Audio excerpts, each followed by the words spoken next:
Alhamdulillah Rabbil Alameen wa salatu wa salam ala khayril anam wa ala alihi wa sahbihi salam. Alhamdulillah, Allah subhanahu wa ta'ala is given us the capacity and the tawfiq, the opportunity to spend 15, 16 days in the month of Ramadan. And as it always does, it's gone extremely quickly. Even life goes quickly. As Sayyidina Nuh, he was asked, well, he lived 1500 years or 1450 years, 950 of which was as a prophet. And they asked him what was it like, Sayyidina Nuh. It was like a house with two doors. I came in one door and left through another door. So life is quick. I mean, we may not realize it depending on how old we are, but that's the reality.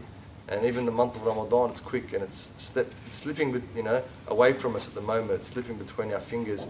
And that, as a reminder, that's one of the reasons why the Prophet of Allah ﷺ in Rajab, which is 2 months before Ramadan, said, Allahumma barik lana bi Rajab wa Sha'ban wa ballighna Ramadan. Ya Allah, put blessing for us in Rajab and Sha'ban, the 2 months before Ramadan, and allow us to live until the time of Ramadan. Because those 2 preparatory months, as we said, the first month in Rajab is in an agricultural sense, the ploughing of the fields, the preparation of the fields, and then Sha'ban, the month before Ramadan, is the planting of the crops, and the month of Ramadan should be al-hasad, the harvesting. And so now we should be thinking, how did I prepare? So for inshallah, if Allah gives us a life in the future to experience the next Ramadan, how did I prepare in those 2 months? The way that I prepared in those 2 months is going to be reflective of how my Ramadan is and how my last two odd weeks of Ramadan have been. So this middle part of Ramadan, the 10 days of maghfirah, that Allah subhanahu wa ta'ala, the first 10 days of rahmah, is a changing of our circumstances.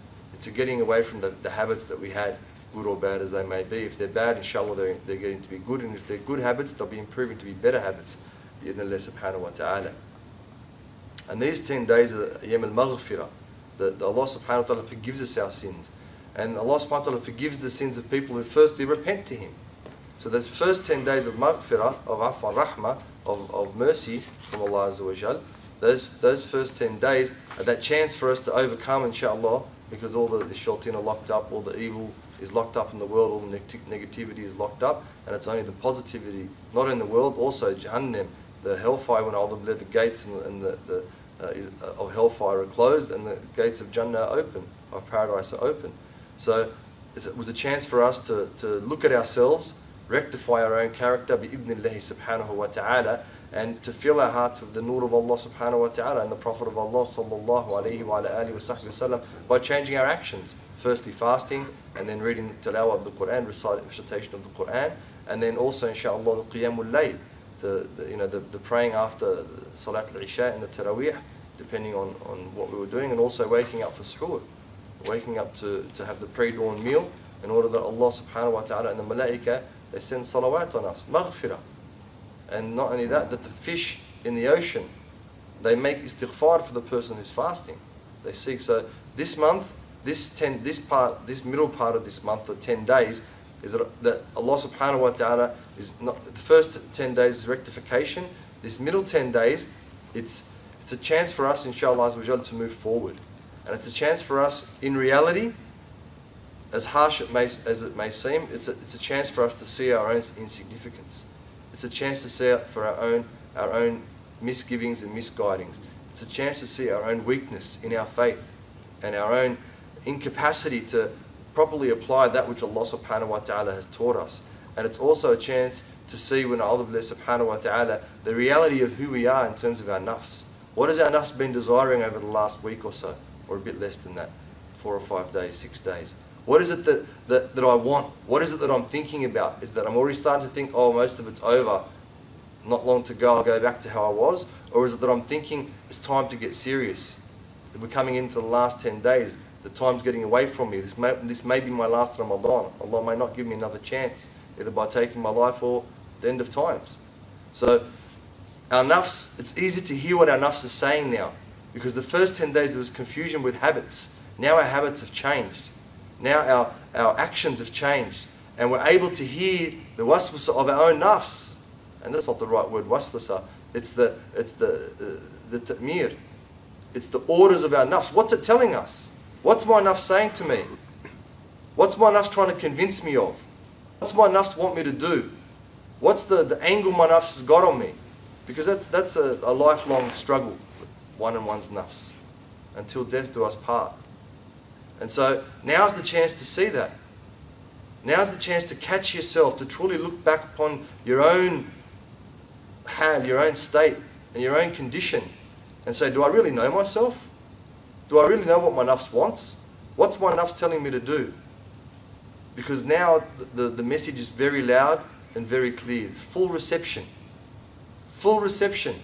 And so now's the chance for me, not only in the ibadat, that's the thing that allowed us to get to that stage, the fasting, the praying, the tilawah, the changing in attitude, the doing things that we didn't do outside of the month of Ramadan in Ramadan, and the staying away from things we did outside of Ramadan. So the doing things we didn't normally do, maybe staying home more, maybe less time on social media, maybe less time on the internet, maybe less time watching entertainment, whatever the case might be. And then more time, inshallah, as we said, those good deeds, helping out our family, making contact with people we haven't had contact with for a long time, silat al-raham, connecting with our relatives we haven't connected with for a while, as the case might be. So those are the things that enable us to hear the machinations, which is the right word maybe, or the inclinations more correctly, I suppose, of our nafs. And you've got to listen. You've got to take it seriously. Because this is the chance for one, bi'idhnillah, to have oneself rectified by Allah by doing those deeds and listening. The whispers of one's own nafs become yelling. They become shouting. The nafs is screaming now because that's what the nafs hates. The nafs hates fasting. The nafs hates being told what to do. The nafs hates being cornered and not given options. And everyone's own nafs, everyone's own ego has a particular ittijah, has a particular direction that it wants to go. And our role in this life is to ta'at Allah subhanahu wa ta'ala, is to worship Allah, is to take that nafs according to the way of Allah subhanahu wa ta'ala. And it's not going to go easy. It's like a wild horse being roped for the first time. It's going to buck and it's going to kick and it's going to bite and it's going to roll over and it's going to do whatever it can to not go where Allah subhanahu wa ta'ala wants it to go. And so our role is to hear that, to listen to that, to not think of myself as, oh, I'm alright, okay, alhamdulillah, mashallah, I wear hijab, oh, alhamdulillah, I got a beard, oh, alhamdulillah, I go to classes, oh, alhamdulillah, I pray in the masjid. Oh, no. Compare oneself to the Prophet of Allah, alayhi salatu wasalam. And if you think you've reached that status, alright, you're okay, let it go. But if you haven't, which no one has, so it's a guarantee, then what am I going to do? And the question is for you to answer. Sallallahu alayhi wa sallam, Muhammadin wa ala alihi wa sallam. A praise and a gratitude that's worthy of a beneficent bestower of bounties and mercies and favours, and we ask our Lord Most High to send copious and eternal blessings and salutations upon our beloved Prophet, Sayyidina Muhammadin sallallahu alayhi wa ala alihi wa sahbihi wa sallam. And we acknowledge that the land in which we hold the class is Aboriginal land, and we pay our respects to their elders past and present. So if we continue, inshallah subhanahu wa ta'ala, with the book of assistance, the book of Imam al-Haddad's book of assistance, inshallah subhanahu wa ta'ala, we can, bi'idhnillah, get an insight, inshallah, into how the believer, how the one who firstly submits to Allah subhanahu wa ta'ala by becoming a Muslim, and secondly has iman imbued in their hearts, how that believer lives life, and what actions should that believer do, what should be the etiquette of that believer, what should be the adab of that believer, the character, the disposition of that believer. So he says, radiyallahu anhu wa ankum nafa'ana bihi wa bikum, wa alayka bi'iyadati al-marid wa tashyi' al-janaiz وبزيارة إخوانك المسلمين في الله كلما اشتقت إليهم وبمصافحتهم عند اللقاء وسؤالهم عن أحوالهم والسؤال عمن غاب منهم فإن كان مريضا عدته وإن كان في شغل أعنته إن استطعت وإلا دعوت له. So on page 102 of the English. He says, may Allah be pleased with him and pleased with yourselves. May Allah benefit us from him and from you. He says, visit the sick. Imam Haddad says, visit the sick, attend funerals, and visit your brothers in God whenever you long to do so. Shake their hands when you meet. Inquire about how they are and how those whom they love are, and that if any of them is sick, you may visit them. And if any of them is working on something, you may help if you can, or else pray for him. So what may seem like something that's rudimentary or elementary in terms of our faith, Imam Haddad, the beauty of Imam al-Haddad is that he spells it out in the most, in my view, eloquent. When you read the Arabic, it's quite eloquent. It's eloquent and simple at the same time, yet it's effective. In my view, it drives one to be a better human being, drives one to be a better person. So, Iyadat al-Marid, there's some of the 5 things the Prophet also mentioned in the hadith. The Huquq al-Muslim ala al-Muslim, the right of a Muslim over another Muslim. And the first one is that if they're sick, that you visit them. So what's one of the things that, I mean, I'm not sure what people put on social media, but if people are, saying they're not feeling well, and the sickness isn't limited also just to physical sickness. If someone's feeling depressed or anxious or whatever it might be, then that also counts in that. Okay, wa tashyi' al-janaiz, to be involved, to follow the janaiz, basically the funeral processions. And alhamdulillah, there's plenty I know on social media as well. There's plenty of sites or pages that talk about who's passed away at a particular time. And it doesn't mean that you just only attend the funerals of those people whom you know. Of course you must attend those people's funerals, that's their right over you, but also anyone, because the attendance of a funeral, janazah and Imam Shafi'i is a fard kifaya, meaning that if one part of the community, some people of the community go there, then the rest of the community are absolved from that responsibility. Whereas if nobody attends, then everyone in that community, they're all athimin and they're all sinful in that regard.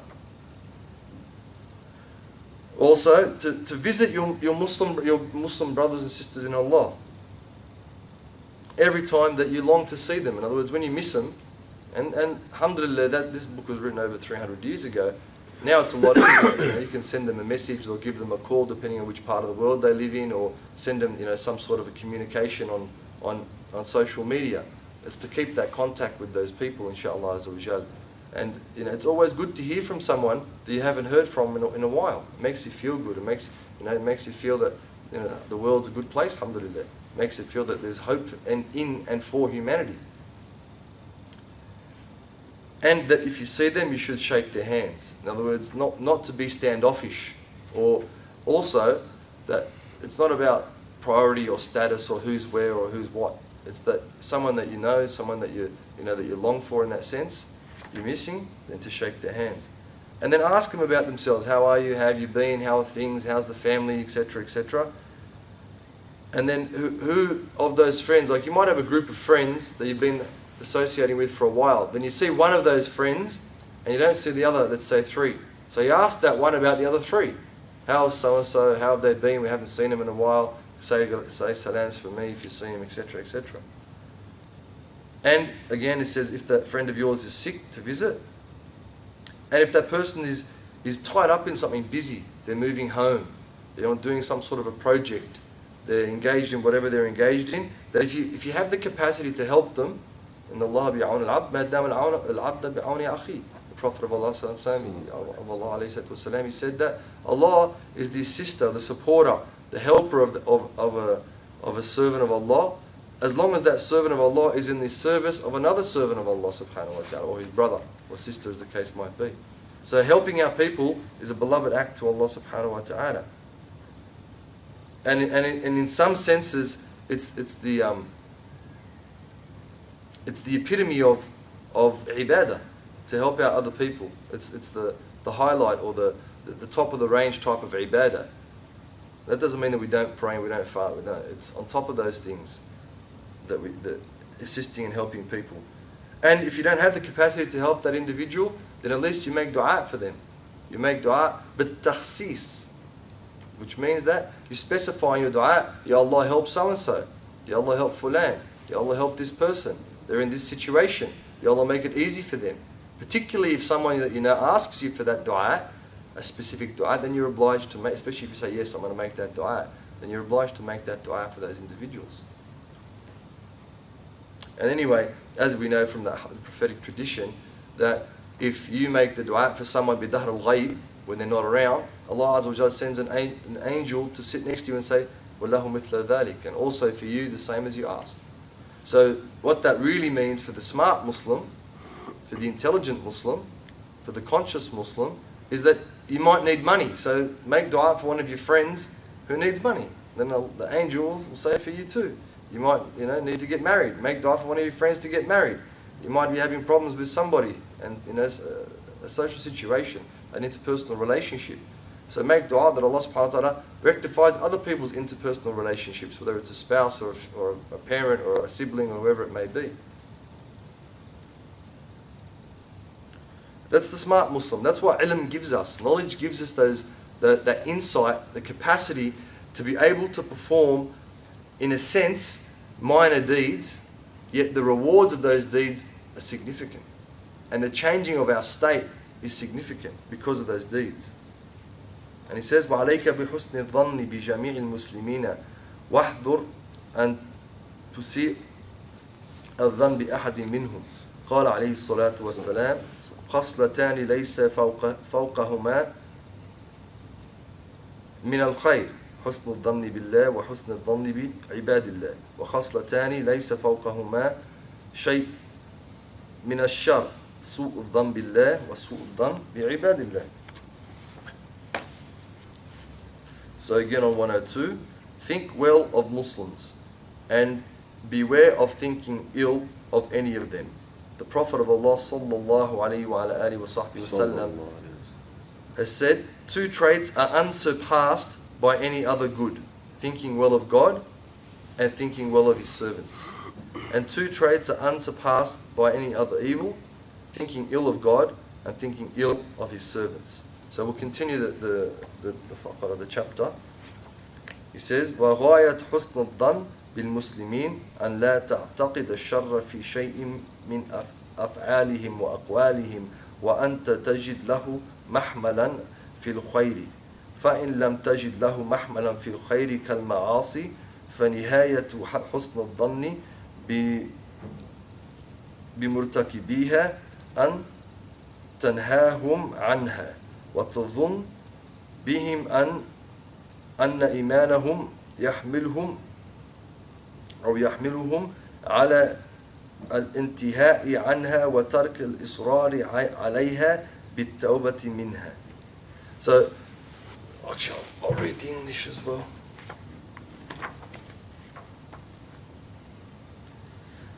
To think well of Muslims is to regard nothing they do or say as evil when it can be interpreted otherwise. If you cannot find a good interpretation in the case of sins, for example, as an example, then reproach them for committing them and believe that their faith will eventually drive them to refrain and repent of them. So, in my view, the two most destructive elements that are destroying the ummah today, that are destroying the interpersonal relationships, that are destroying families, that are destroying marriages, that are destroying friendships, that are destroying all sorts of relationships, are two things. And the Prophet ﷺ mentioned, one is the tongue, and the other one is su'u dhan. In my view, greater than all the ikhtilafat, all the differences of opinion and the milal, the different, little aspects of this person's this type of Muslim and that person's not a Muslim and whatever, and the different, even the terrorists and all this, as bad as they are and when a'udhu billah, as misguided as they are, when a'udhu billah subhanahu wa ta'ala, they affect only a small portion of the Muslims. Maybe that's not 100% correct, but I think that the overwhelming issue that affects Muslims worldwide, locally, on an institutionalized and organizational level, on a personal level, are these two things.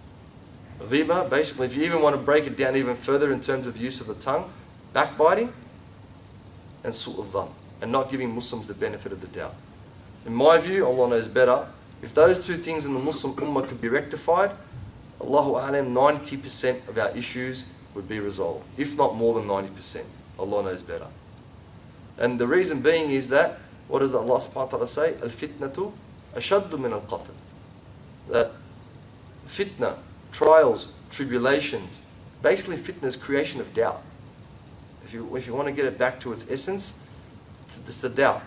Creating doubt is min a'udhu billahi azza wa jal, worse than akbaru in one ayah, or ashaddu, worse, and the other one is greater than, more significant than even killing. That's how great it is, because it spreads. Once someone starts talking in an evil manner about another Muslim, another human being, and we'll talk about that as well, that spreads and people start to believe it, and they hear it from this side and that side and this side and that side, and particularly because we're in the end of times. What did the Prophet, one of the signs the Prophet Allah mentioned? He says, يُؤْتَمْ الْخَائِنِ وَيُخَوَّنَ الْأَمِينَ. That the person who's treacherous, the person who's untrustworthy, they'll be treated as, oh, this person's trustworthy, they're a good person, etc., etc. And the person who's trustworthy, Ameen, like the Prophet of Allah was, that person will be treated as treacherous when a'udhu billahi subhanahu wa ta'ala. And who will rule? Aradhilakum. The most despicable of people will be the ones in control of the affairs of the believers when a'udhu billahi subhanahu wa ta'ala.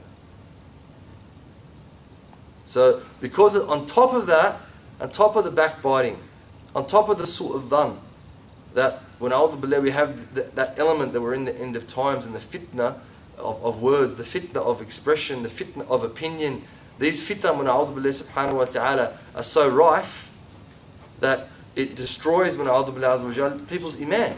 That's what fitna in its essence is. It destroys people's faith in Allah subhanahu wa ta'ala. It destroys people's certainty in Allah subhanahu wa ta'ala.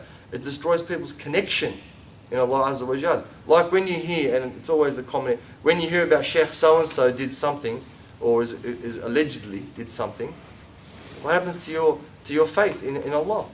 What happens to your commitment to the deen? You feel sick. Exactly. You feel discouraged. You feel disheartened. And it may or may not even be true. You don't even know. It could be true. It may not be true. And so that's why those two things, in my view, backbiting, ghiba, and su'ud dhan, if those two things can be rectified, the majority of our issues, because most of it is just, I heard. Most of the things, the issues between us, I heard so and so. Misunderstandings, really. And real disputes and misunderstandings and conflicts. It's not rare, but it's the minority of cases where people are vindictive or people are evil, so to speak, and they're acting in an evil manner. Sometimes jealousy is involved and sometimes whatever, but the majority of times, in my experience, and I'm in the job of rectifying people's disputes, that most of the time it's just miscommunication or illit ma'rifah. Illit ma'rifah meaning not knowing how to deal with a circumstance. And so what they've got a problem, who do they go and ask? Their mum or their dad, with all due respect to our parents, or their friend, or someone who's not an expert, not a professional in that area. You've got a problem with your car, or maybe start off asking your dad, good, but go to a mechanic. That's what mechanics do. That's what they pay him for. So they can even ring him out to come to your house these days. You got a problem with your computer, or your cousin or nephew or whatever might know what he's doing, but call an expert. Then they've got those things where AirTasker or whatever, you can go and find anyone to do it. And sometimes they're like super, like computer engineers that are out of work, people that are just geniuses in their field, and they can do a good job. So, same with your interpersonal relationships. You're having a problem, go to the source. Deal with someone. They might be a psychologist, they might be a sheikh, they might be someone who's experienced in the area, teacher, whatever the case might be, someone who's been through that situation, and work out how to deal with it. Don't just go off on a tangent. One time, this brother was talking to me recently. They had a conflict about inheritance or whatever in their family, and no one would accept the opinion. So they went off to the mufti. It was overseas. They went off to the mufti, and they went and got a ruling from the mufti. And then all their relatives were saying, "Oh, why'd you guys do that? It's haram." They said, "How do you know it's haram?" They said, "Oh, we know the deen. So we went to the Mufti and got a ruling. They're all looking at each other. Oh, you went and did that? Why? Why'd you go to the Mufti? I said, because he's responsible. That's his job. And all the people in the locale had never thought of going to the Mufti. Well, who do they ask? Each other. Oh, this is what's going on. What should I do? I'll do that. It's like the blind. Exactly is what it is. Not like. It's the blind leading the blind. And then we say, why are we in this situation? Why is the Ummah in this situation? It's not because of Israel or United States or Zionists or Illuminati or Masons or it's the shaitan. Yeah, no, he's doing his job. Well, we're doing our job. That's the question. We have a problem. We go and ask people who've got no clue whatsoever. Last time someone was telling me, they got into a situation, they asked their relative, can't even read or write. No disrespect. But you're asking someone who's never been out of the little village about some issue that they've got no expertise over. Like, you're shooting yourself not even in the foot. Like it's almost in the head. It's almost in the head, or it's high up in the body and the shoulder somewhere around the heart area. Don't be afraid to go and pay the person money. That's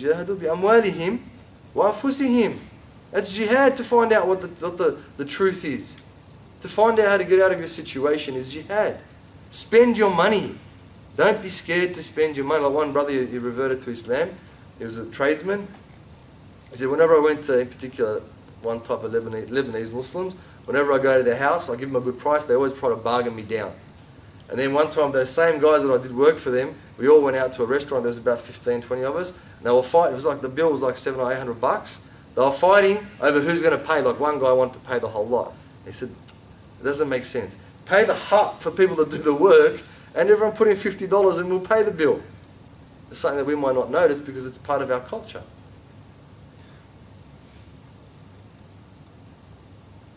So, pay the person. You go to see someone. Advice is the most expensive thing. Advice is the most expensive thing because you might buy a watch and you lose it. You can get another one. Maybe you can't get the same, top of the range Rolex or whatever $10,000 watch, but you can get another one, $20. It'll tell you the time. But once you take the wrong advice and do the wrong thing, it's very hard to take it back, and maybe even impossible to take it back. That's why in reality, advice is the most expensive thing. Tell me about it. I'm a lawyer. That's what I get paid for. I get paid to give people advice. When I first started out, people would come to me and they would do the work, and then I'd say, it's time to pay. They go, what do you want me to pay you for? You didn't do anything. Yeah, I didn't do anything. That's right. I don't dig holes. I don't build structures. I don't repair things. I get paid for saying something or writing something. That's it. No, but we can't. What did you do? It's nothing. It's nothing tangible. But if you take the proper advice and do the right thing with it, it'll change your life. It'll give you peace of mind. It'll give you the opportunity to be happy in this world and inshallah happy in the next. So that's the last thing you should be thrifty over. Didn't people used to pay for advice like ages ago? They said sabiqan, they say the matel, the statement of matel, like the saying is that akanat an-nasiha bil jamal. That if you wanted to get a nasiha from someone, right, you had to give your camel up, which is like giving up your car. And don't forget, your car is one thing, but your camel is the thing that saves you in the desert for an Arab. In other words, basically giving up the thing that saves you to get the advice. That's how important it was. Now when you go to give someone advice, they don't listen. Why? Because everyone's an expert. Everyone's an expert in everything. Anything, this, that. The only people that don't know, by the way, are experts. The ignorant person thinks they know everything. But the expert knows they know that field and not much else. And that's pretty much how you can tell if you're getting the good nasiha or not. And guess what? When you pay for your nasiha, you're getting good nasiha, generally speaking. Good Even point. For yourself, you gotta, if it's free, what's someone come to you and want to give you clothes for free? You're like, maybe not. Even a phone for free. What's the catch? Someone came with is it iPhone 8 yet or not? Not yet. Or whatever. Okay. If they came to iPhone 8, they want to give it to you. Be like, what's the catch? So why is it that our advice we take from anyone? Just give me anything. Give me anything. Or put up the worst thing. I don't know if it's still on there, but there was a Muslim website, or not a website, Facebook page. Someone's got a problem, they put it on there and you get like 1,000 comments. And I read it a few times, inane. Like, that's the understatement. Like, destructive. People who don't know what they're on about. Giving people who they don't even know advice. How can you give advice to someone you don't even know? You know nothing about that person. How? Unless you got kashf or Allah has given you ilham. Unless you got, you can see something in the layb. That's a different story. Yeah, it's alright. Have a Facebook page and do that. Even though shonky, like tarot card readers and all that, it's like $4.95 a minute to call them. It's not cheap. Plus all the other surcharges and excises and calling. So advice it's the most expensive thing in reality. So that's what's happening to us. Those things we're taking for granted. And then we're hearing about so-and-so and it's damaging our deen. Every time you hear about a sheikh so-and-so did something, a sheikh so, and don't forget, you're only hearing one side of the story. You're only hearing one side of the story. And generally people who go to sheikhs, unfortunately, they're going in the worst time of their lives. They're going when there's some traumatic event that's occurred, some tumultuous event that's occurred, and they're not even themselves. They're not even themselves. So the sheikh will try and help them. I'm in the situation, I've seen how people treat other mashaykh as well. And the people won't listen. They won't do it. And the sheikh's like, well, what do you want me to do for you? I can't do anything. Oh, he didn't do nothing. We went to him at 11 o'clock at night and did you pay him? You didn't. So what? What do you expect? He's at your service and he's got no life? He's not giving up. If he stays with you up till 2 o'clock in the morning, doesn't have to go to work the next day, whatever the case might be. Were you even respectful to him? Probably not. Have you ever gone to see him ever before on another occasion? So, Sheikh, how are you? Anything I can do for you? I think it's extraordinarily highly unlikely. So why is it that our expectations are so high of these people? Because they're the deen, they represent the deen. What about us? Don't we represent the deen? Aren't we Muslims? Don't we make shahada every single day if we pray? We do. Where's our contribution? It's only when we want something. Oh, okay. Then what can we expect? What can we expect? If it's only when we want, we're taking all the time, what can we expect? And that's only a corollary of the society, of consumerism. We're just taking. It's about taking. Materialism. Buy. Fill the void in your heart and your soul with buying things. Use something better, stronger. So guess what? That's really what our deen is like. That's the reality of it. And so that way, we can't have husn al-dhan in people. Because we don't have husn al-dhan in ourselves.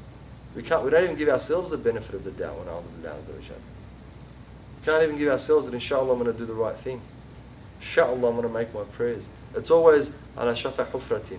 We're on that knife edge and we think we're going to fall on this side, fall on this side, fall on this side, fall on this side, fall on that side. We're always in that perturbed state. The individual living in a perturbed state is sick, unfortunately. But the person who has iman has what? Security and confidence. And so when we open our mouths to backbite, or when we open our mouths to do su'al dhan, in other words, mainly it's in the mind, su'al dhan. We don't give someone the benefit of the doubt. That's a reflection of the sickness within our own hearts. That's a reflection of the society, the environment in which we grew up. And so of course the ummah is sick. Of course the afrad al-ummah, the individuals, meaning yourselves. Of course we're sick. Because we haven't broken that nexus yet. That means we haven't understood why we're in the situation we're in, to be able to get out of the situation we're in. Because we're blaming everybody, it's everyone else's fault. CIA, FBI, ASIO, Mossad, MI5 or MI6, it's everyone else's fault. It's everyone, colonialism, the king, the queen of this country, it's everyone else's fault. But I don't want to take responsibility. The person who takes responsibility has got to take the hit. You have to be the one. The buck has to stop with you. You have to be the one saying, I'm not going to spread this rumor. You have to be the one that's strong enough to, when someone's talking about someone, say, listen buddy, that's riba. If you want to talk about that person, let's go get together with that person. And particularly if it's someone of the mashayikh, because as we said previously, many times, لحوم العلماء مسمومة. The person who's backbiting someone's eating the dead meat of their brother or sister. But if that person's a scholar, it's dead and it's poisoned meat, both. Let's go and talk to that. And I'm sure when you hear two sides of the story, it's going to be different. So what happens? This is what happens. One person hears the story, they tell 5 people tell another 5 people, and see you later, alligator. Or in a wild crocodile, either way. It's over. That's it. That person's reputation is ruined. And guess what the shaitan wants to happen? The nexus between the awam, between the average Muslim and the scholars, once it's broken, see you later, deen. Deen's over. Who's going to guide us? It's like the bus driver leaving the bus. Yeah, we're on the bus, don't worry. But we've got no driver. He's gone. What happens when the bus driver's gone? Even the train, even if it's on tracks, when there's no driver, eventually the train will derail. And that's where our issue is. The nexus between us and the ulama. And what's breaking it down? Blah, blah, blah, and this. Husn al-dhan and su' al-dhan is in the mind. What we think. What we think about other Muslims. What we think about their actions. And that was the last part of that chapter. He said to think well of Muslims, to regard nothing they say or do as evil when it can be interpreted otherwise. That's the definition of husn al-dhan. If you're going to write something in this class, write that. Okay, when something can be interpreted otherwise, so the guy didn't answer your call or didn't show up, that's a good one. The person didn't show up, you said be here at 9 o'clock, yeah, 9 o'clock will be, they didn't show up. So husn al-dhan would be to say maybe they were delayed, maybe they're saying in the family, maybe the shuttle, there was a car accident, maybe they're sick in hospital, maybe something, maybe, not to say, oh, that person is always late, or she's always late, or whatever, and then, even worse, go talk about it. So riba actually starts from the husn, from the su' al-dhan. Because what a person thinks, they talk about. And what a person talks about, they become. So then he says, if you cannot find a good interpretation in the case of sins, in other words, you see someone doing a sin, right? Someone's drinking alcohol, someone's smoking dope.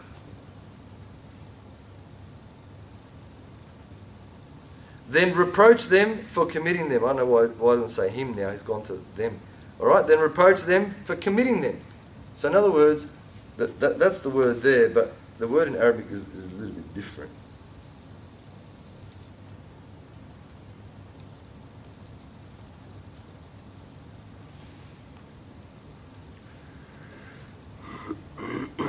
أن تنهاهم عنها.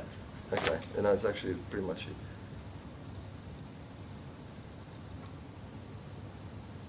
So tanhahum, reproach means, tanhahum is not so much reproach, because reproach has a negative connotation, it's basically telling them off. But that's not what a nahi means. A nahi means get them, dissuade them from their evil. Get them in whatever way you can influence that individual to leave that evil. And believe that their faith will eventually drive them to refrain and repent of them. Alright? So that's the other thing. We knew someone, they were lost it, as the statement says. Then later on we hear they're praying, they're fasting. What do we do? We dismiss him. Oh, he was so-and-so. She was doing so-and-so. Why?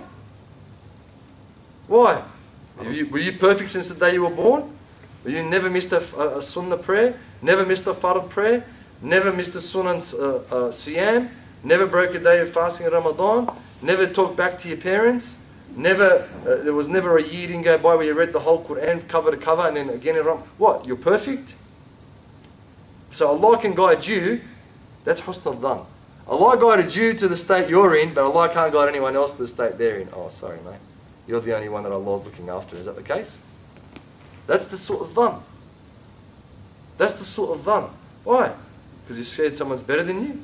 I can tell you there's billions of people better than you. Billions of people better than me. Billions.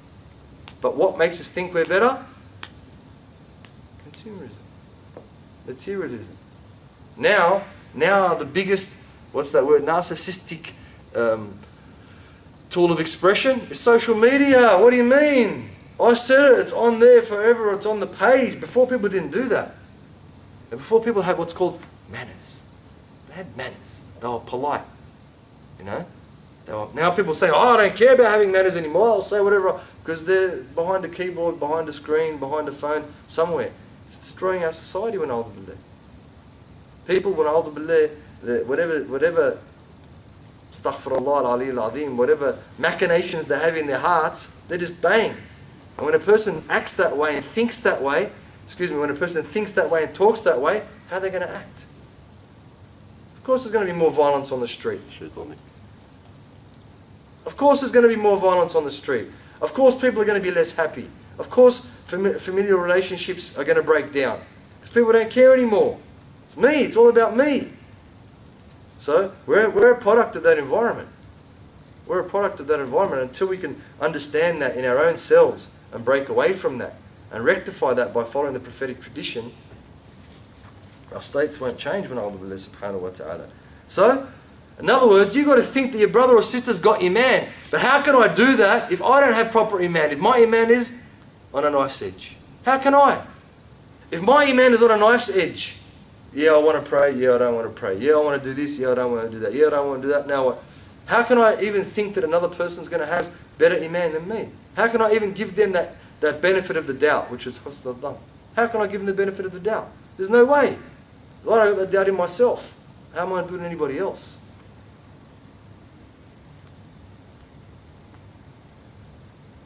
And then the other part is that hopefully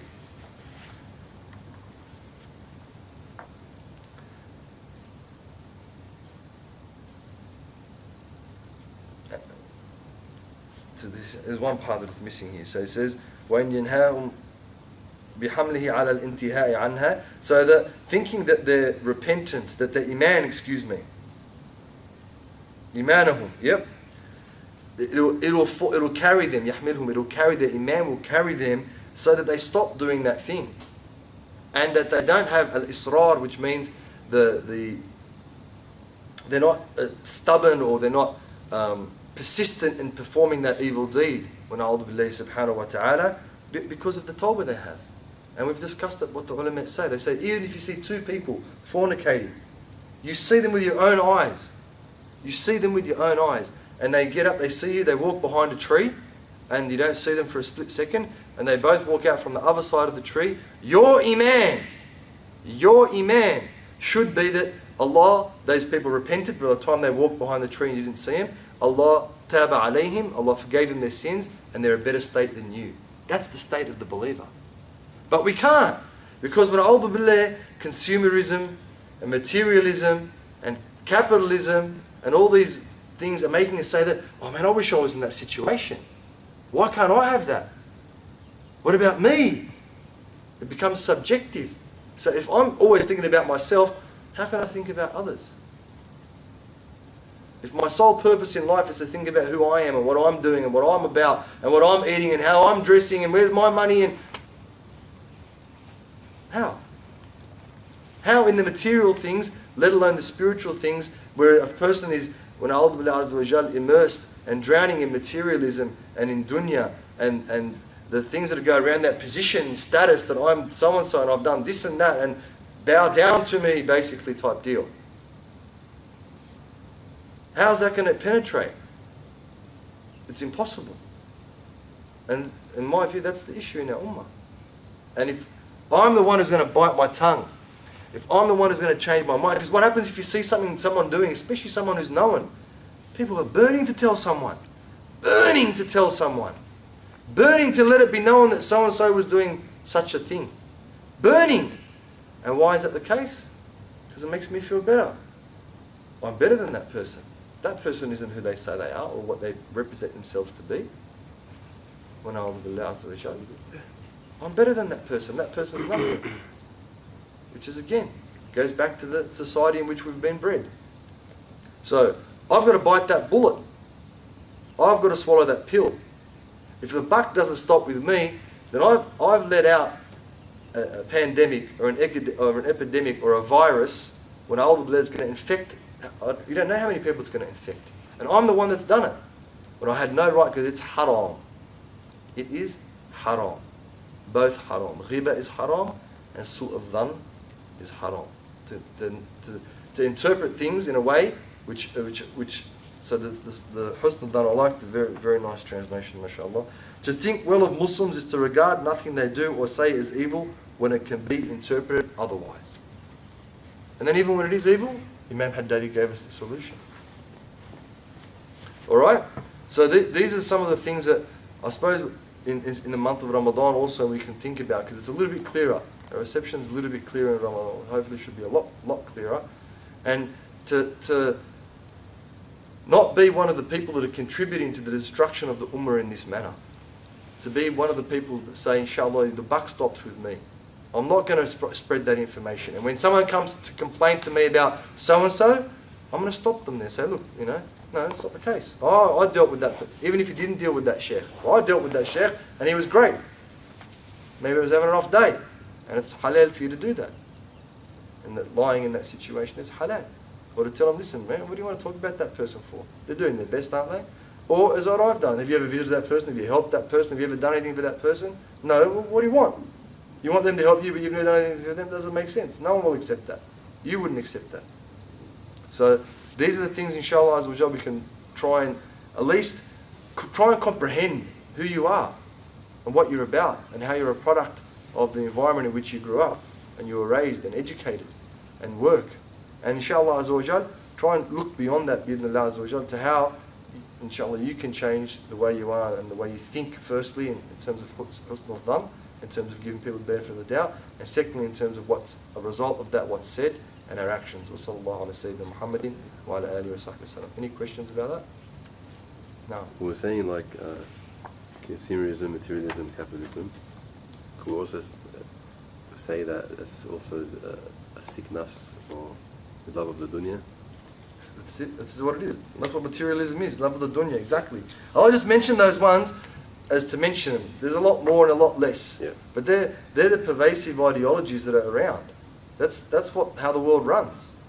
That's why in Africa and parts of Asia and the Middle East and South America and even in first world countries like Australian Aboriginals, that's why they live at such a poor standard. And we, alhamdulillah, and others we live at, the super rich as they're called. It's like when I was young, it was like 250 something or other of the richest people in the world had as much money as half of the world's population. Now it's like 20 people or 15 or something. It's even getting worse and worse. So it's the super rich being able to live that way because of oppression. And the reason why they're oppressing people is these things, consumerism and materialism and capitalism and these things. Where's humanism? Why aren't we humanists? That's it, full stop. Game over. Don't worry about your money. Money, for a Muslim, how can a Muslim worry about money? How? When our rizq is maktub. That's it. Some we have to chase, don't get me wrong. There's two types of rizq, some we've got to chase, and some, wherever you go, is going to chase you and follow you. And we have times when we make sure that doesn't mean we sit at home, but we don't. It doesn't become an over-encompassing thought. That's it, how am I going to get the money, how am I going to live this way? Our number one priority. And I don't know if you've ever seen those people, but the people who are, generally speaking, whose money is their number one priority, generally they're lonely, generally they're unhappy, generally they're unhealthy, both physically and mentally. Sorry, no matter how much you have, you can't fill that void that's in one's heart if there is a void in one's soul. And the Prophet also mentioned it. He said, nothing will yimla fam bain Adam, nothing will fill the mouth of the son of Adam except the dirt of the grave. If you had a valley of gold, you'd want another one. If you had two, you'd want a third. And how often in your conversations in life, and I'd like to have a think about it between now. How many times have you heard of people that say, that's enough, oh, alhamdulillah, I've got enough, I don't need any more? How many? Rare, it's a rarity. It's a rarity that people say, alhamdulillah, kafani Allah. Allah's given me and I'm pleased with Allah. Yeah, and isn't that what we're after? Radiallahu anhum, wa radu an. So if we can't be pleased in the things of the world, how are we going to be pleased with the things of ourselves, our status, our position, what we think our status and our position is? How? We're all kings these days. Back in the day, yeah, the divine right of kings and Mulk al-Adul, the Prophet ﷺ mentioned it, alright? It wasn't the best, but at least there was only one king. Now everyone's a king. Everyone makes proclamations on Facebook and most social. I proclaim that whatever. My view is this and that. Oh no, that's wrong and this is right and whatever. Everyone's an expert on every single subject and it's there for the world to see. It's in print. It's in writing. You know, our 15 minutes of fame as it used to be, it's constant now. So we're always famous because we've got a page and people watching and liking, and it's not getting any better. It's getting worse. So we have to understand these things to limit the effect of those things on our personalities, on our character, and our disposition, inshallah. Anything else?